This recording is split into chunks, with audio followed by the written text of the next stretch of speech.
우리들의 질병의 치유는 마음에 달려 있습니다. 그래서 대부분 몸의 질병은 90% 이상이 마음의 문제에서 기인합니다. 그래서 우리들의 마음을 잘 알아야 되고 마음의 상처가 치료되는 방법을 알아야 될 거예요. 마음은 그대로 두고 몸만 치료하려고 하면 잘 안 될 뿐만 아니라 자꾸 재발해요. 그래서 그 마음의 상처를 어떻게 치료할 것인가 하는 겁니다. 마음은 참 여러 가지일 뿐만 아니라 또 상처받는 종류도 여러 가지이기 때문에 이것은 극히 개인적인 것이에요. 예를 들면 칼에 찔리면 반창고로 붙여야 될 거예요. 그리고 뭐 꼬매든지, 그래서 다 아물 때까지 기다려야죠.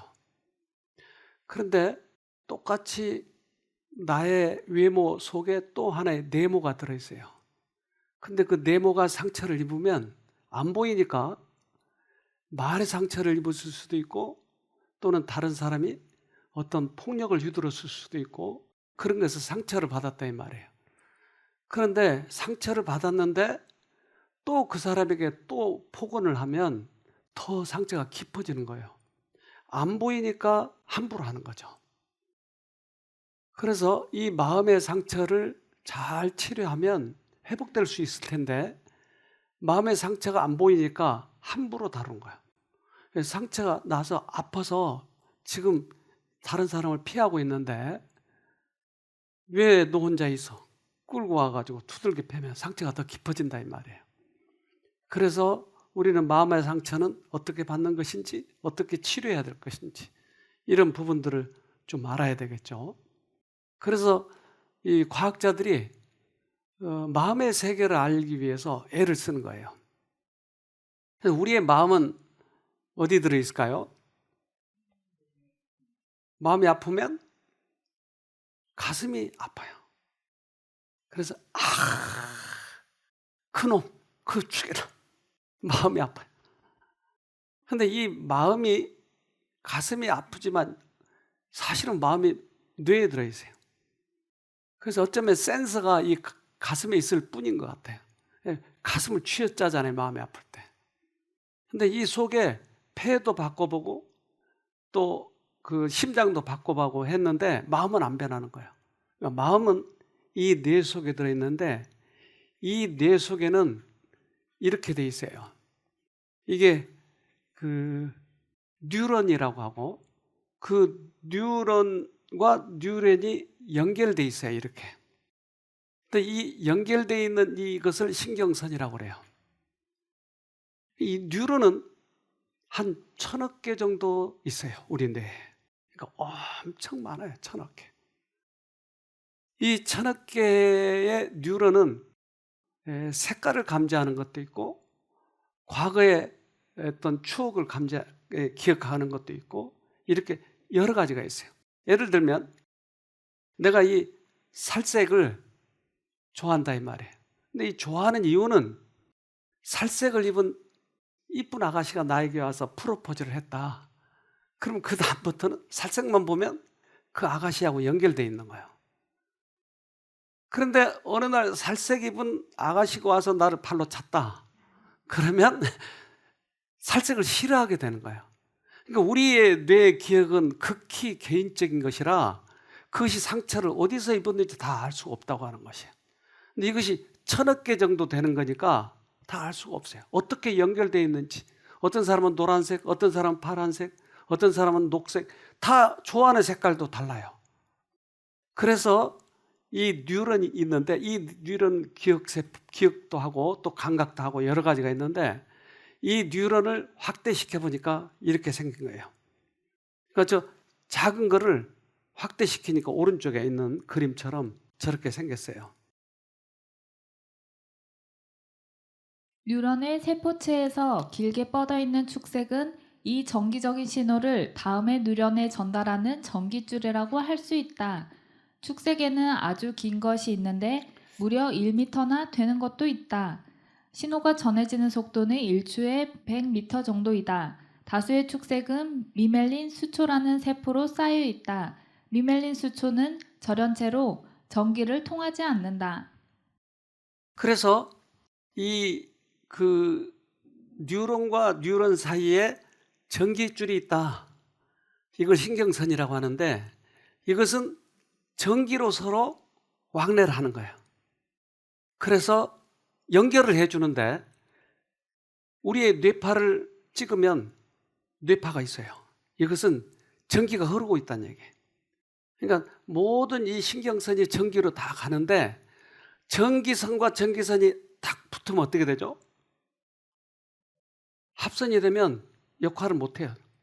그러니까 각 신경선을 쌌다. 전기가 통하지 않도록 절연체로.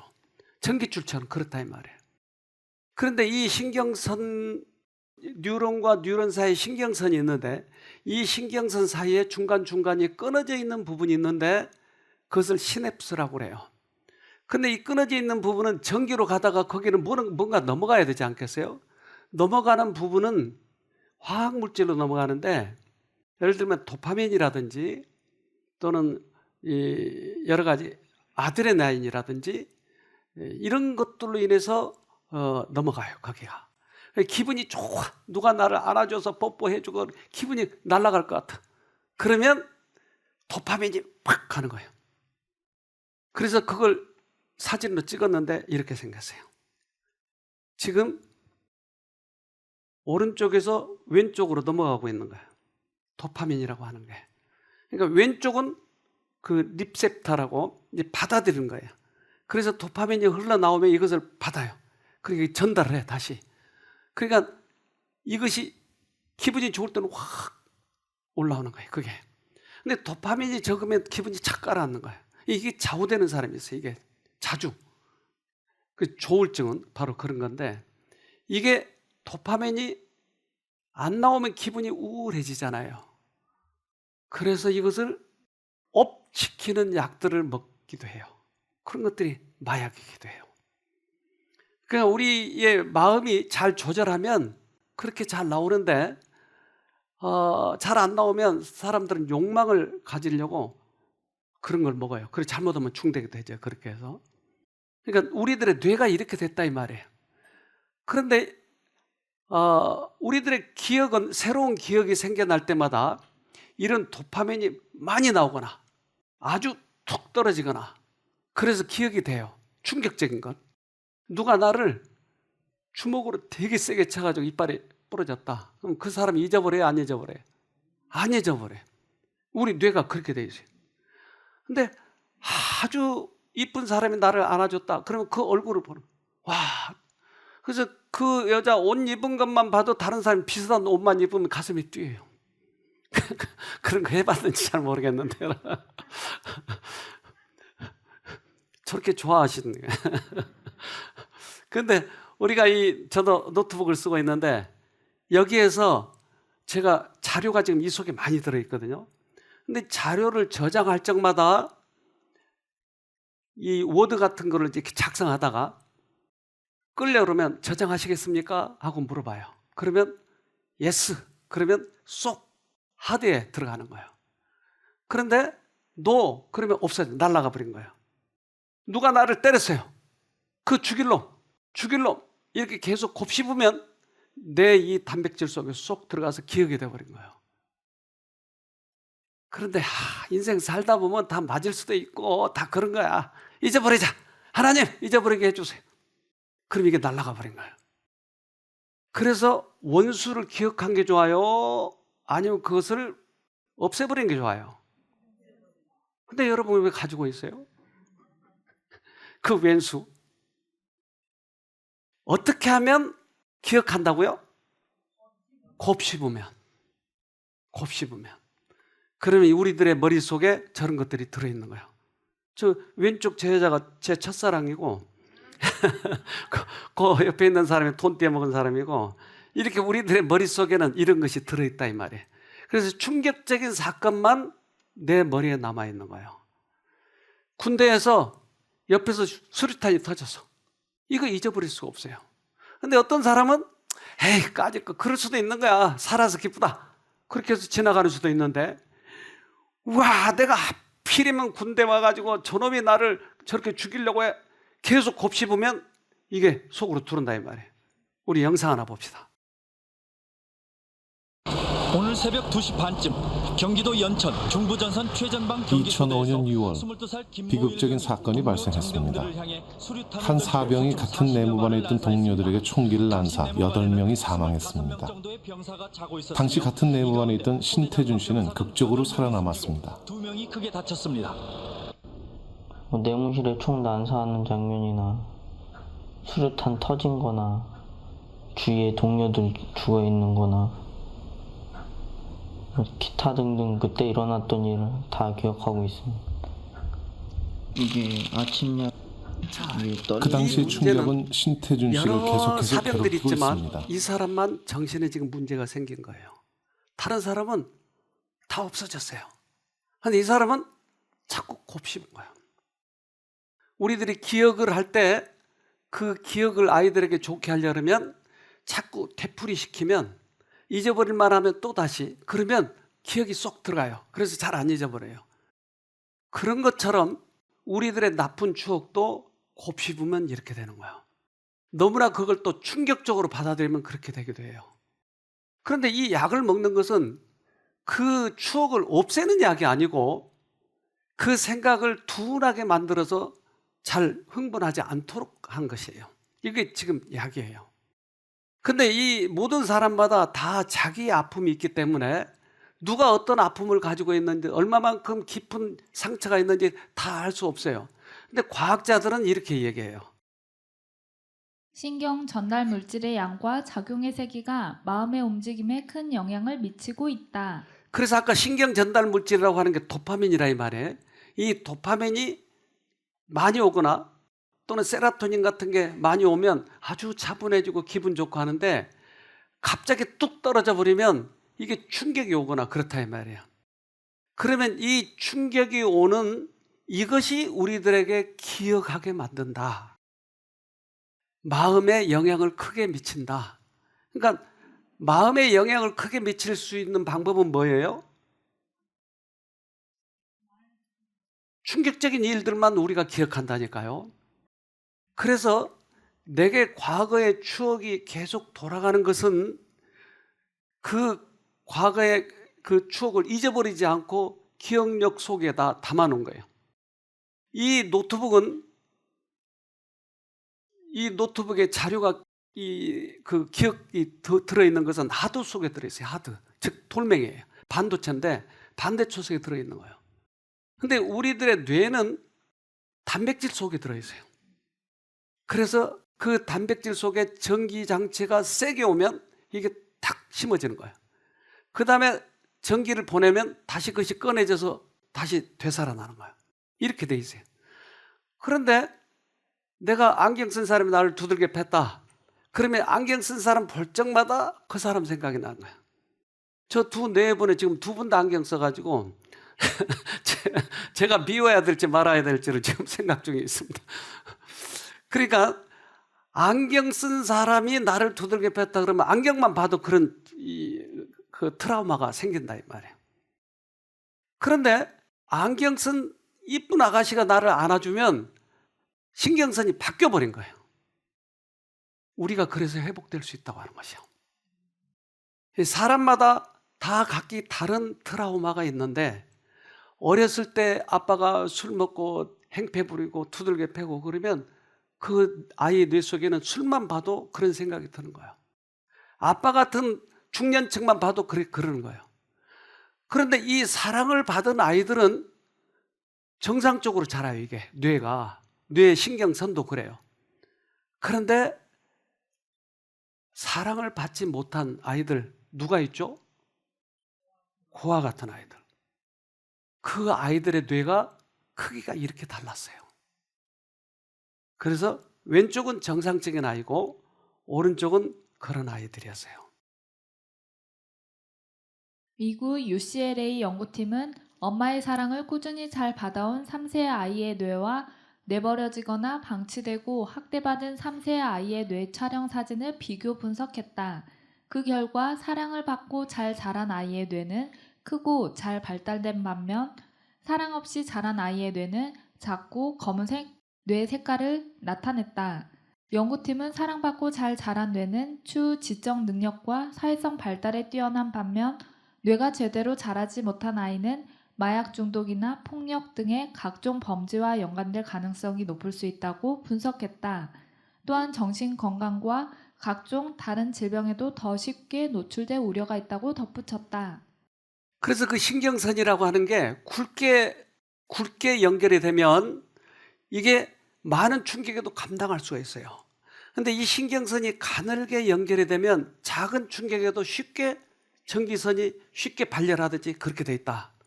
그래서 어렸을 때 아이들을 사랑으로 길러야 된다고 하는 거예요.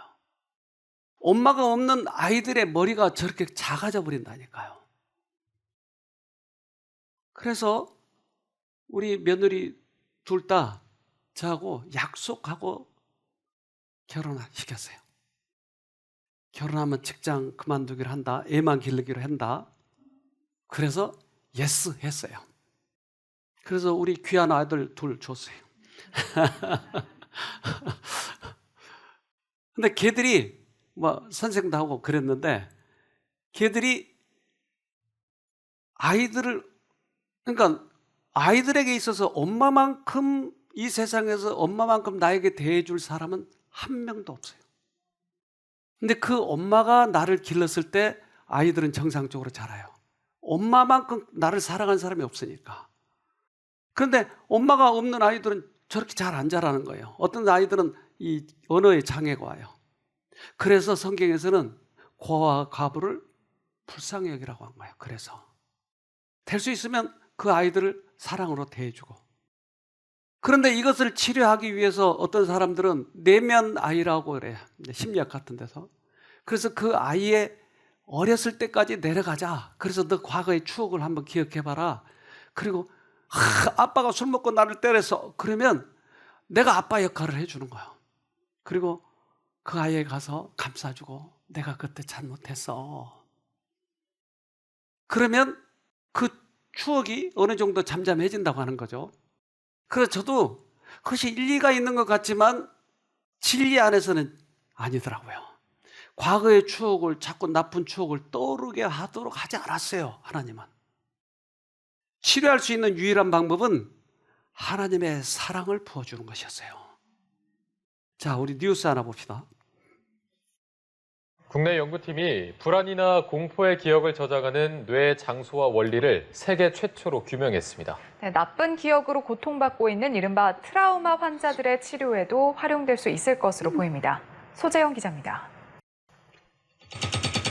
공사장에서 들리는 드릴 소리가 베트남전 참전 노병의 고통스러운 기억을 되살립니다.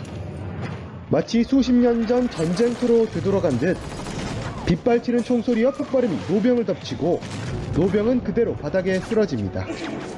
지난해 인기를 끌었던 한 드라마 속 장면입니다. 국내 연구진이 이처럼 과거의 나쁜 기억이 저장되는 물리적인 장소와 원리를 세계 최초로 규명했습니다. 비밀은 뇌에서 감정을 조절하고 공포 및 불안을 학습하는 기관인 편도체에 있었습니다. 고통이나 불안 등 나쁜 기억이 학습되면 편도체의 기억 저장 시냅스의 크기가 커지는 것이 확인된 겁니다. 기억이 잊혀져 가는 경우에는 반대의 결과가 나타났습니다.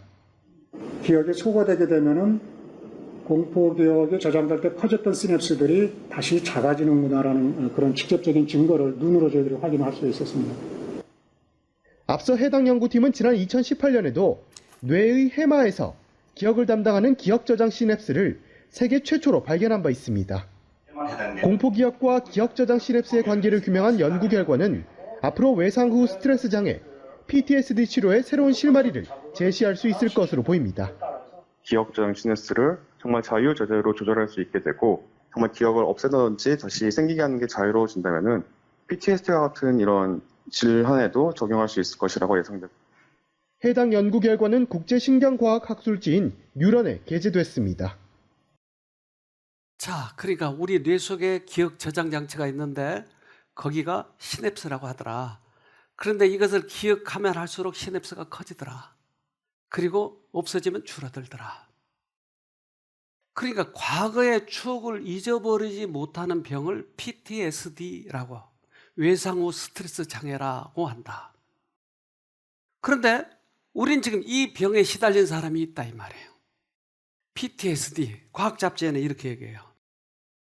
PTSD에서는 재해나 사고 때의 상황이 갑자기 생각난다. 그래서 과거에 사고, 재해 이런 걸 당했을 때 그 충격이 다시 되살아나는 것을 PTSD라고 얘기한다. 그런데 아까 얘기했처럼 어떤 사람은 기억하고 어떤 사람은 기억하지 못하느냐는 거예요. 그래서 우리는 자꾸 곱씹을 때 기억이 됐다라고 아까 정의를 내렸죠. 그런데 또 한 가지는 누군가가 내 과거의 생각을 자꾸 들춰내는 존재가 있어요. 과거의 추억을. 그래서 과거의 추억을 계속 내 생각을 돌아가게 만드는 존재가 있다 이 말이에요. 과거의 추억을. 그런데 과거의 추억을, 내 개인적인 과거의 추억을 잘 알고 있는 사람이 몇 명 있을까요? 내 과거의 추억을 모두 다 기억하고 있는 사람이 누구냐 이거예요. 누군가가 내 과거의 기록들을 다 가지고 있는 존재가 있다 이 말이에요. 이 존재가 자꾸 나를, 과거의 추억을 들춰내는 것이에요. 그래서 어느 날은 갑자기 환청으로 들려버리는 거예요. 이것은 극히 개인적이에요. 좋지 못한 기억이 언제까지나 잊혀지지 않는 것은 스트레스 호르몬이 원인일지도 모른다. PTSD는 지겨운 추억을 잊지 못하는 병, 인지행동요법이 효과가 있다는 것은 PTSD의 원인에 대하여 다음과 같은 가능성을 시사하고 있다.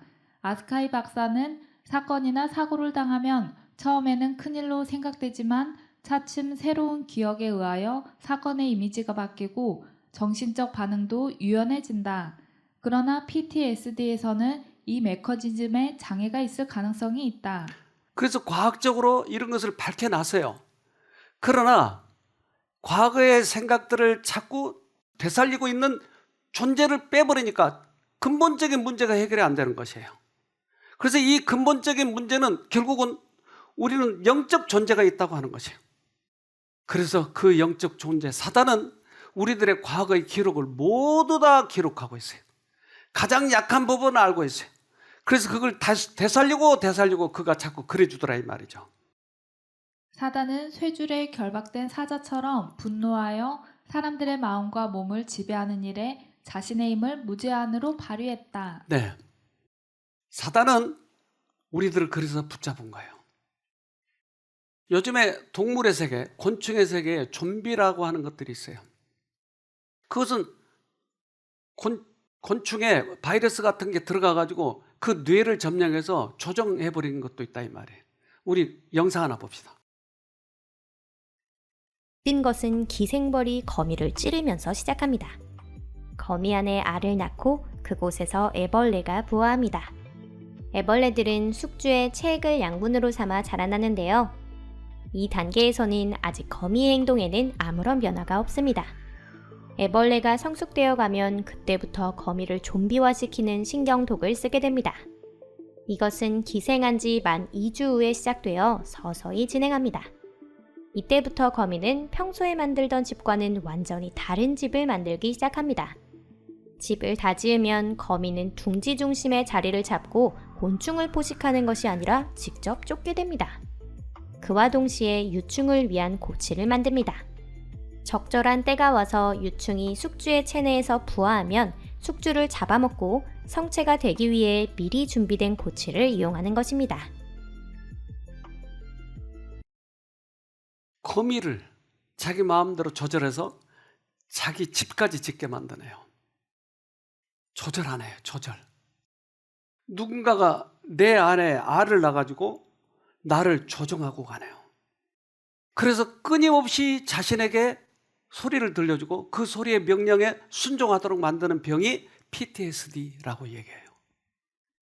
자신에게 명령하는 마음의 소리를 거역하지 못하는 통합실조증. 통합실조증, 이전에는 정신분열증이라고도 했다. 조울병과 마찬가지로 100명에 1명꼴로 걸리는 마음의 병이다. 통합 실조증의 특징적인 증상에는 환청, 환각, 실제로는 사람이 없는데 자신에게 명령하는 소리가 들려 거기에 복종해 버린다. 피해망상, 실제로는 아무 일도 일어나지 않는데 주위의 사람이 자신을 박해하거나 괴롭힌다고 생각한다. 네. 실제로 아무것도 없는데 소리가 들려요. 우리에겐 소리가 아무도 들리지 않는데 그들은 들린다고 얘기하는 거예요, 자꾸. 그것은 내가 이 정신을 지배당해서 그런 거예요. 이것을 영상을 통해서 더 쉽게 좀 보도록 합시다.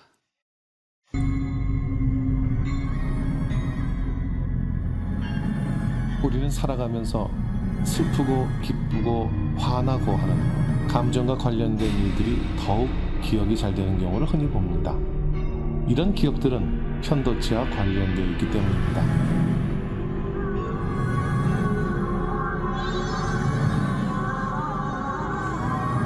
감정에 관련된 일 중 특히 공포나 두려움과 연관이 있는 일들은 두고두고 기억이 됩니다. 왜냐하면 다시는 같은 일을 되풀이하지 않기 위해 편도체가 반드시 기억을 하라고 강한 명령을 내리기 때문이죠. So how is it that this happens? That we remember those things that are more significant? 어떻게 우리는 의미가 없는 상황보다 의미가 있는 상황을 더 기억할까요? 여기에 편도체가 들어옵니다. 편도체가 활성화되면 해마와 나머지 뇌의 부분에 이것은 중요하니 기억하라고 말합니다. 편도체가 활성화되지 않으면 뇌는 중요하지 않다고 생각해서 저장하지 않습니다. 뇌가 기억을 하고 있다. 근데 이게 50년 지난 후에도 이 기억이 되살아나는 거예요. 왜 그동안 잠잠해 있다가 또 그렇게 되살아나오느냐는 거죠. 누군가가 역사하고 있으니까 이것을 인정을 하면 우리는 해결책이 생기는데 이게 뇌 속에 이게 병리적인 문제야 라고 생각하면 아무리 약을 먹어도 해결이 안 되니까 계속 반복하고 있는 거예요. 평생 약을 먹어야 되는 거예요. 왜 내가 내 생각을 내가 절제하지 못하느냐? 이것은 외적인 존재가 나를 지금 건드리고 있기 때문에 그렇다는 거죠. 사단은 그들을 유혹하여 범죄케 한 죄를 정확하게 기억하고 있으므로 그 죄를 하나님 앞에 가장 크게 과장하여 제시하고 그 자신이 하나님의 은총을 받지 못하도록 제거된 것처럼 그들도 똑같이 제거되어야 마땅하다고 주장한다. 우리는 인생을 살아가면서 수없이 많은 생각이 들어와요. 그런데 방송국은 두 군데가 있어요. 하나는 KBS, SBS 이런 방송국이 있어요. 그런데 이 세상에는 여러 방송국이 있지만 영적 세계에서는 두 가지밖에 없어요. 하나는 사단의 방송국, 하나는 하나님 방송국이에요. 그런데 내가 어느 쪽을 받아들이냐에 따라서 내 생각을 점령하는 것이에요. 절대 이것은 강제로 하지 않아요. 그것은 우주의 법칙이에요. 그래서 내가 선택한 것에 따라서 그 방송국의 방송을 듣게 돼 있어요. 근데 성경은 이것을 이렇게 얘기해요. 로마서 6장 16절 사람은 누구나 자신이 섬길 주인을 스스로 선택할 수 있습니다.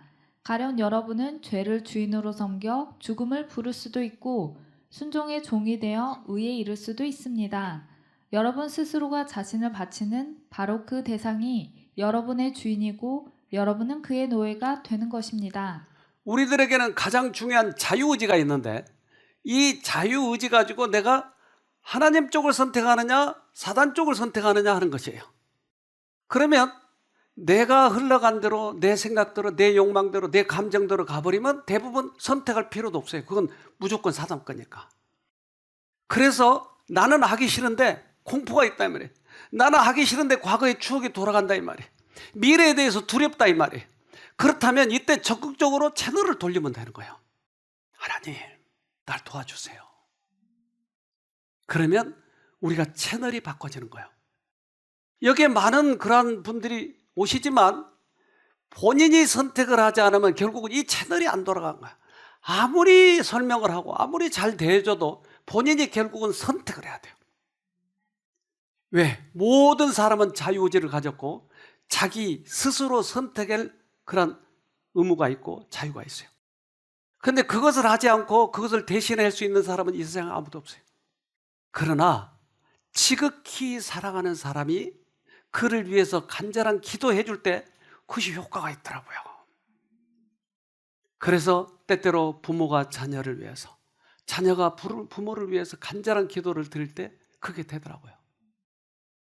미국에서 한 아주머니가 미국에서 제가 그 언니를 만났는데 그분이 제가 전도회 때 이러한 그 강의를 했어요. 그랬더니 그분이 끝나자마자 저 한국에 가가지고 우리 동생 바로 쉼터로 데려갈게요. 그래서 설마 그러랴 했는데 바로 나 귀국한다면 바로 데리고 온 거예요. 그래서 여기 앉혀놨어요. 근데 이 여자분 처음 보자마자 눈이 사파리. 어디를 쳐다보는지 모르겠어요. 나를 쳐다보고 이 얘기하는지 다른 사람 쳐다보는지 모르겠어요. 근데 28살 때 아이를 낳고 이제 아이가 둘인데 둘 낳고 농협에 다녔는데 농협 은행 알죠? 거기서 이 사무를 보다가 잘못 대출을 해줘가지고 돈을 좀 빚을 졌어요. 근데 남편이 이것을 좀 위로해주고 같이 해줘야 될 텐데 계속 비난하는 거예요. 계속. 그렇지 않아도 돈 갚기 힘드는데 남편이 그러니까 어느 날은 남편이 막 자기를 때리고 그래가지고 이제 악심을 품은 거야. 내가 너를 죽일 거야. 너가 나를 사랑한다고 그래가지고 결혼해주고 그랬는데 이게 뭐야. 그리고는 계속 하루 종일 그 남편 그 죽일 놈 이걸 돌리고 있었어요. 어느 날 보니까 자기가 정신병원에 가 있더래요. 그 정신병원에서 데려다다고 하는 그 분노감, 이게 27년 동안 정신병원에서 못 나온 거예요. 그러니까 그 27년 동안 병원에서 있다가 그날 데리고 온 거예요. 처음 나왔을 때 저하고 상담할 때의 모습이에요. 표정이 없어요. 네, 표정이 없어요. 근데 이것은 모두 다 이 PTSD 이런 통합실조증 조현병이라고 하죠. 이런 것들은 모두 다 이런 방송국의 문제다. 우리들의 과거의 기록을 알고 있는 그가 계속 우리 생각을 돌려준다. 언제하고 갑자기 둘이 앉아서 팡팡 우는 거예요. 저렇게 강의 듣다가 우는 거예요. 그래서 바로 내가 카메라를 좀 찍어놨어요. 막 우는 거예요. 너무 자기가 당했다는 거예요. 사단한테. 그 둘이 껴안고 우는 거예요. 그리고 나서 그가 그때서부터 그 방송국을 채널을 돌리기 시작하더니 며칠이 지난 다음에 저렇게 나와서 간증을 하는 거 울면서 내가 너무나 오랫동안 당했어요. 27년 동안 난 그놈만 돌리고 있었어요. 그러니 인생이 다 그 저물어 가는 55인가 그때 오셨거든요, 이번에. 하나님의 사랑의 햇빛이 어두운 영혼의 밀실을 비출 때 불안한 염려와 불만은 사라지고 흡족한 기쁨이 정신에 활력을 주고 육체의 건강과 힘을 줄 것이다. 그래서 그를 회복한 것은 비난과 다른 사람이 계속 그를 좀 막대하고 정신병에 걸리면 막대하고 병원에서도 약을 먹여버리고 발작을 하면 주사를 놔버리고 그런데 그 하나님의 사랑을 맛보고 마음문을 확 여는 거예요. 돌아오기 시작하는 거예요. 그가 어느 날 보니까 눈이 돌아와 있어. 눈이 사파리가 원래 아니었어요. 우리 영상 하나 봅시다.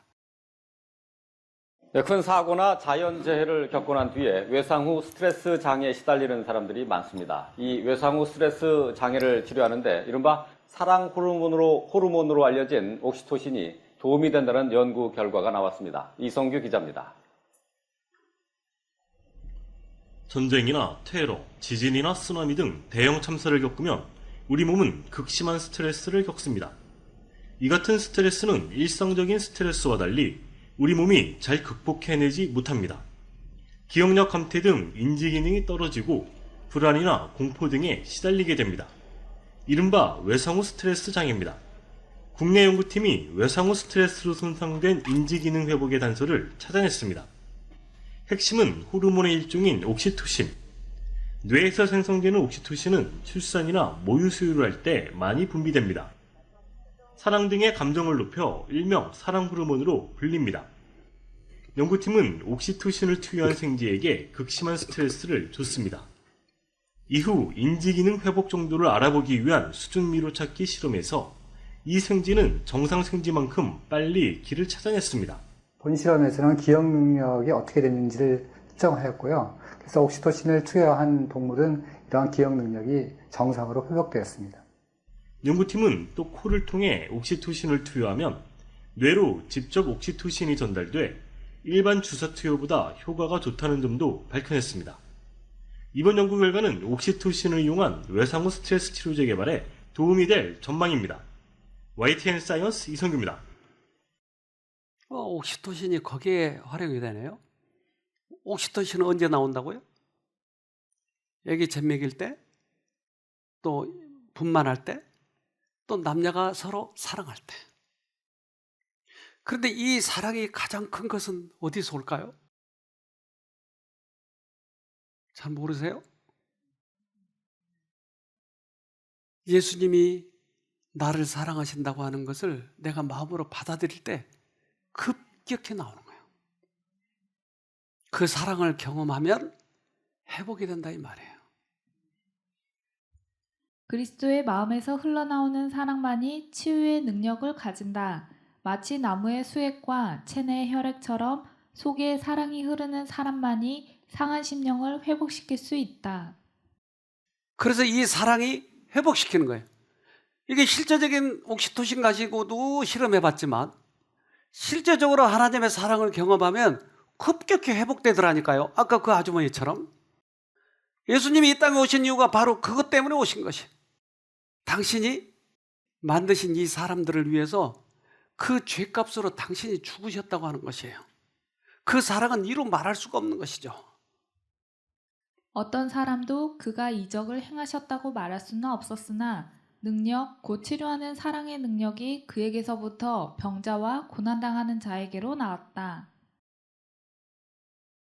그런데 사단은 우리를 속여서 접근해서 우리들의 이 뇌에 마음에 자꾸 말을 해서 하나님을 오해시키고 다른 사람을 오해시켜서 계속 생각을 왼수 같게 하고 계속 곱씹고 해가지고 뇌 속 깊이 우리들이 박히게 하는 것이에요. 속이는 거예요, 우리를. 예수님은 절대 우리를 벌주러 오신 것이 아니에요. 그런데 예수님이 졌다고 하는 거예요. 예수님이 돈 안 내면, 헌금 안 내면 예수님이 우리를 치신다고 하는 거예요. 그래서 네가 아프다고 얘기하는 거예요. 이거 다 거짓말이에요. 우리 어머니도 이 생에 살아가는 동안에 우리 어머니, 육신의 어머니도 우리가 어머니 잘못 모셨다고 때린다고요? 이게 말도 안 되는 거예요. 그것은 묘자리 잘못 썼을 때 우리 아버지가 묘자리 잘못 썼기 때문에 우리 사업이 실패했다고 하는 거 똑같아요. 그건 불교에서는 하는 얘기예요. 그리스도교는 우리가 아무리 많은 잘못을 했다 할지라도 당신의 목숨으로 그걸 갚았다고 하는 거예요. 그건 사랑이에요, 사랑. 사랑을 오해시키는 거예요. 그것이 사단이 하는 일이다 이 말이죠. 이 평화로운 곳에 사는 한 달팽이가 기생충을 먹은 다음 좀비로 변하고 말았습니다. 기생충들은 달팽이의 촉수와 뇌를 점령했습니다. 자신들과 그 새끼들의 수명을 연장하기 위한 기발한 계획의 일부입니다. 기생충에 의해 달팽이의 촉수가 충혈되고 커져 구더기 같은 모양이 됐습니다. 구더기는 새들이 좋아하는 먹이죠. 눈 깜짝할 사이에 새가 덤벼듭니다. 목표를 달성했습니다. 달팽이의 뇌를 점령해가지고 이 더듬이를 크게 만들어서 벌레처럼 만들어버리네요.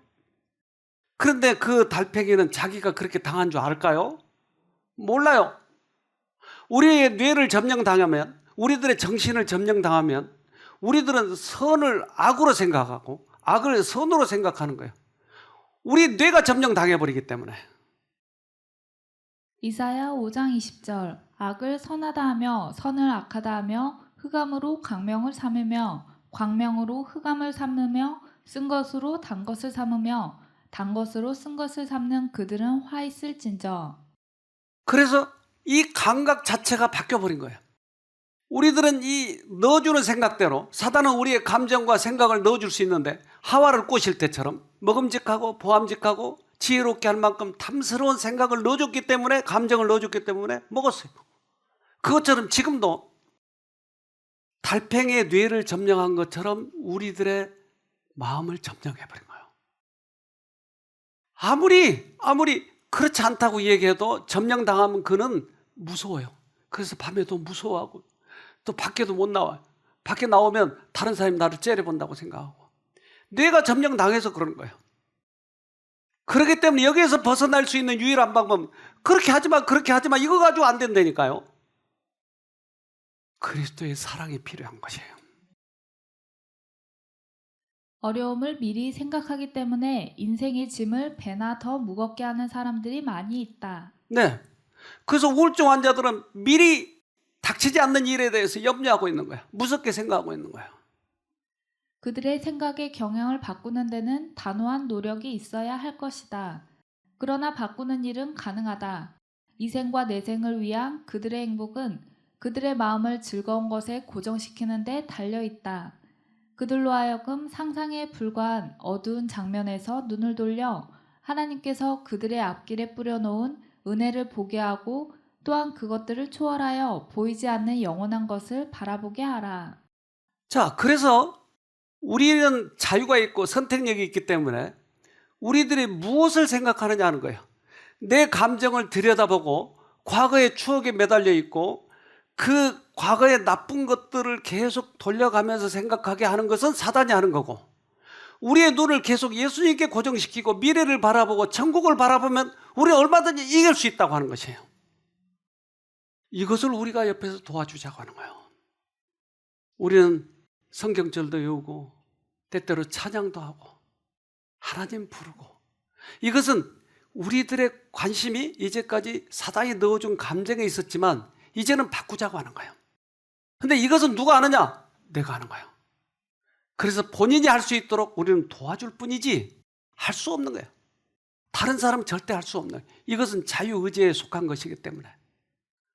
그래서 때때로 가장 사랑하는 사람이 내가 너를 정말로 사랑해 표현을 해주고, 너가 아무리 그런 이 문제를 일으키고 때때로 그런다 할지라도 우린 끝까지 너를 사랑해 하고 신뢰를 보여주고, 그러면 부모를 통해서 또는 이웃을 통해서 하나님의 사랑이 전달돼 가는 거예요. 본인은 내 생각이 틀렸다고 인정을 하고 선택만 하면 빠져나와요. 그래서 주님을 따라가려면 이렇게 하는 거죠. 마태복음 16장 24절로 25절. 이에 예수께서 제자들에게 이르시되 아무든지 나를 따라오려거든 자기를 부인하고 자기 십자가를 지고 나를 쫓을 것이니라. 누구든지 제 목숨을 구원코자 하면 잃을 것이요 누구든지 나를 위하여 제 목숨을 잃으면 찾으리라. 네. 예수님을 따라오려거든 자기를 부인하라. 그러면 자기 자신이 생각하고 옳다고 생각하는 이런 것들을 포기해라. 또 십자가를 지라는 말은, 나는 십자가 지기 싫은데 예수님이 겟세마네에서 이 잔을 내게 지나가게 하옵소서. 그러나 내 뜻대로 마옵시고 당신의 뜻대로 하옵소서. 이것은 완전한 자기 포기예요. 그래서 만약에 이 병에 걸린 사람이 자신이 틀렸다고 하는 것, 자기 뇌 속에 들려오는 소리가 틀렸다고 하는 것을 인정하고 하나님, 그때 바로 제정신이 들어오는 거예요. 예수님도 귀신을 쫓아내고 바울도 귀신을 쫓아냈어요. 그러니까 그것을 흉내내는 사람이 있었어요. 사도행전 19장 13절. 이에 돌아다니며 마수라는 어떤 유대인들이 시험적으로 악귀 들린 자들에게 대하여 주 예수의 이름을 불러 말하되 내가 바울의 전파하는 예수를 빙자하여 너희를 명하노라 하더라. 바울이 귀신을 쫓아냈으니까 나도 할 거야. 귀신아 나가라. 그러니까 그 귀신 들린 사람, 들어있는 귀신이 이 명령하는 사람 속으로 들어가 버려요. 아이고, 희한한 일이 생기잖아요. 사도행전 19장 14절로 16절 유대인의 한 제사장 스게와의 7 아들도 이 일을 행하더니 악귀가 대답하여 가로되 예수도 내가 알고 바울도 내가 알거니와 너희는 누구냐 하며 악귀 들린 사람이 그 2 사람에게 뛰어올라 억제하여 이기니 저희가 상하여 벗은 몸으로 그 집에서 도망하는지라. 그래서 제사장 아들들도 그 일을 하는 거예요. 귀신아 나가라, 귀신아 나가라. 그러니까 귀신이 생각해 볼 때 예수가 할 때는 하나님이니까 도망가는데, 바울도 예수님을 모시고 하니까 무서워서 도망가는데, 얘는 누구요? 얘는 내 부하 아니야 얘. 그리고 넘어 들어가 버려요. 이걸 역전이라고 그래요. 귀신의 문제, 사실은 정신과 문제는.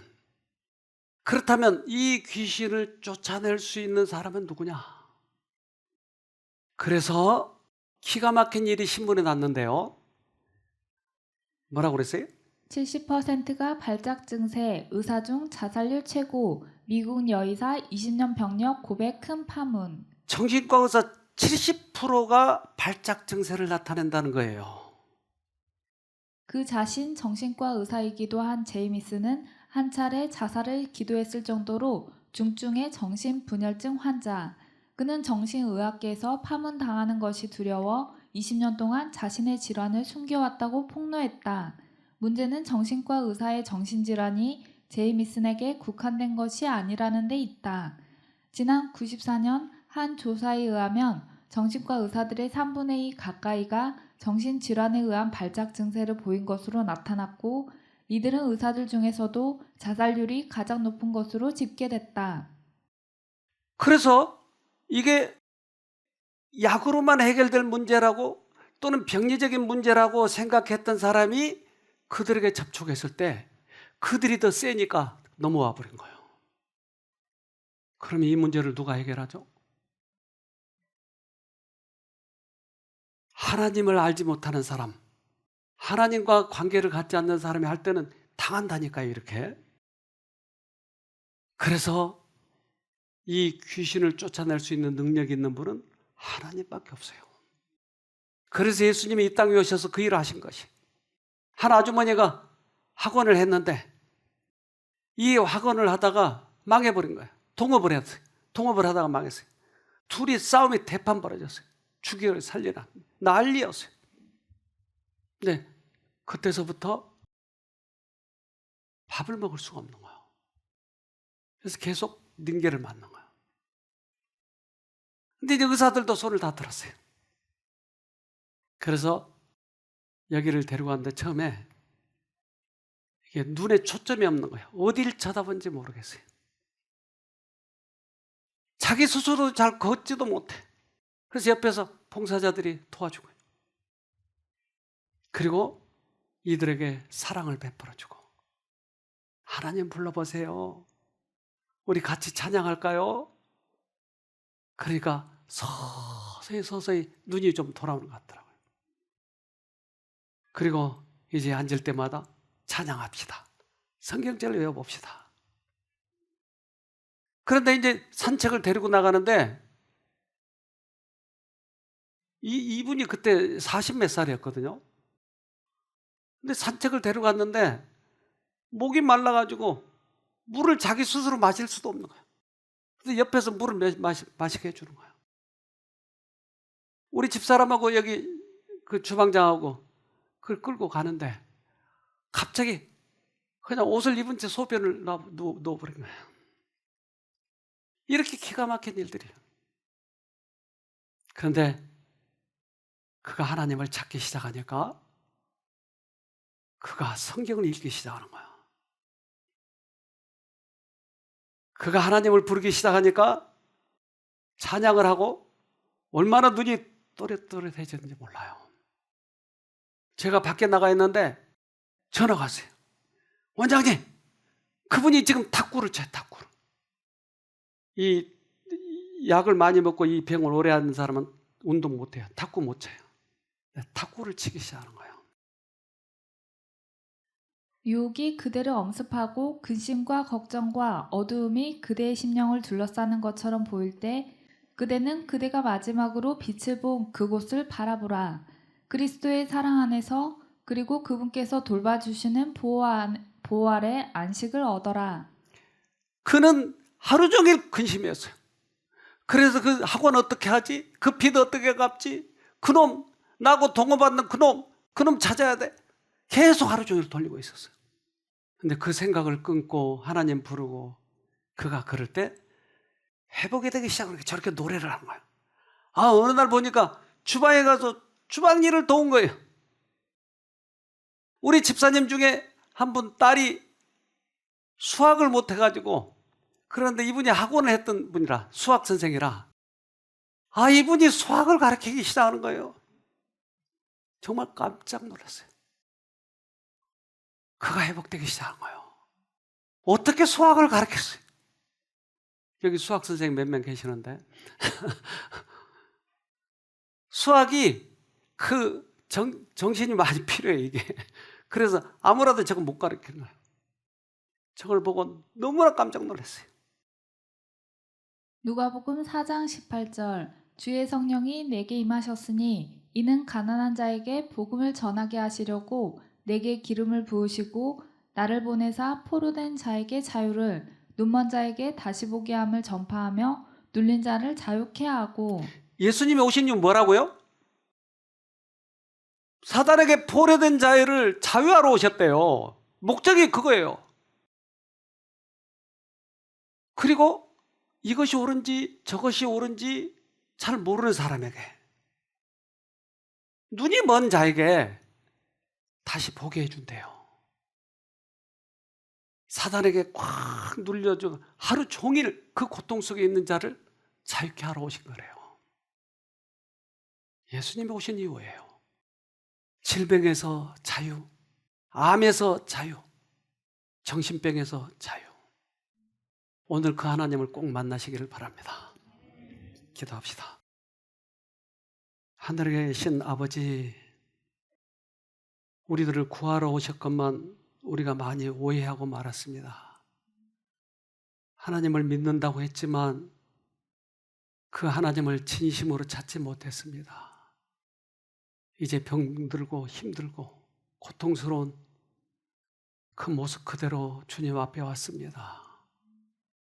죄인들의 기도를 들어주시는 하나님, 우리의 간절한 기도를 들어주셔서 이번에 그 마귀로부터 벗어나게 도와주시옵소서. 꼭 승리하여서 주님을 찬양하게 도와주시옵기를 예수님 이름으로 기도합니다. 아멘.